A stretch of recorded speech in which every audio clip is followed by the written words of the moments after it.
love the channel and find it useful in becoming a happy retiree. Subscribe today. And we've got obviously a lot to talk about this week. As never a quiet week, never a dull week in markets. Stocks to some extent on a rebound.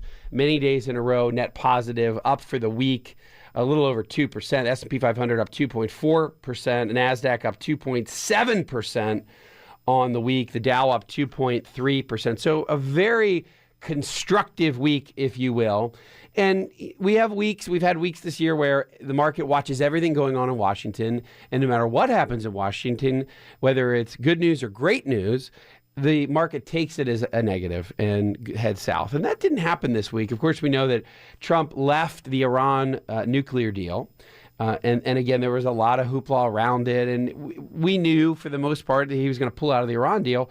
But, and to some extent, the market knew that. It's going to take, because we're no longer in the Iran nuclear deal as a country, and several other countries are remaining, that's going to take some supply off the market for crude oil.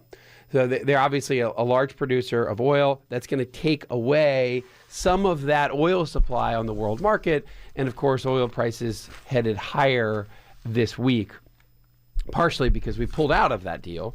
But stocks still are fine on that. And we had a really good week for stocks. Now we're back into just, let's call it just in the flat line for the Dow. We were net negative. Now, after a 2.3% up week, now we're up 0.4%. So we're just cracking into positive territory on the Dow. The S&P was about flat, now up about 2% on the year. So an awful lot to talk about, and I want to talk about something that's hit me and I've realized and has really been hitting markets, particularly for value-oriented investors that have had what were traditionally less growth, go-go stocks, and more stocks that are mature companies that have been around for not just a decade, but many, many decades. These are more dividend-paying companies known as just these perennial staple type companies. In fact, consumer staples is the actual sector. And I want to dive into that sector because it's been one of the most beaten up sectors in markets. So let's head to that. So I'm going to take a look at XLP. XLP is the symbol for the Consumer Staples Select Sector Spider ETF. That's a whole lot of words and a lot of description for basically a basket of consumer staple type companies. Think about what makes up the consumer staple story. Well, you look at some of the top holdings for staples, and you're going to see Coca-Cola and Pepsi. So you've got the beverage companies. Then you have Procter and Gamble, and then you have Walmart, and you have Colgate-Palmolive. All very much a staple-oriented companies. These are companies that, in large part, sell things that we just kind of daily things that we don't really think about, but we continue to buy in a habitual way. Think about razors, think about shaving cream. Nobody jumps up and down and says, oh, I can't wait to go out and get some new shaving cream today. Oh, I can't wait to go get new razors. I'm not excited to go buy Diet Coke at the store, right? Or potato chips. And I'm not excited about buying Colgate toothpaste, right? Or Palmolive. I'm not. None of this is. There's no sexiness whatsoever in this.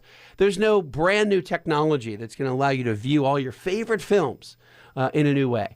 These are just old stalwart companies that have a real lock, or at least for a large part have had a lockup on a sector that we just all take for granted. I used to do a whole show on this. I think we called it Stuff That You Don't Want to Buy or You Hate to Buy, but you buy anyway. Stuff you hate to buy, but you buy anyway. And that was really just a moniker for staples. These are consumer staple companies. And we're going to take a look at the whole sector patch, if you will, that has gone through a very rough patch over the past year or so. Far behind the S&P 500. So again, we know that the Dow and the S&P, even though they're back to flat on the year, they're still in correction mode. And they're still about 5% off the high, not as bad as it was for the general market. Remember, the S&P 500 and the Dow were down about 10, 12% at one point. Now down about 5% and 7% for the Dow from its high. But the consumer sector, consumer staple sector is a whole lot worse. So XLP, the ETF I just talked about, is down 15%. It's a lot worse than the rest of the market. So it's a much, much different story than the general market, and mostly because of the names that. It's all because of the names that are inside. So Coke is down 13%, Pepsi 20%.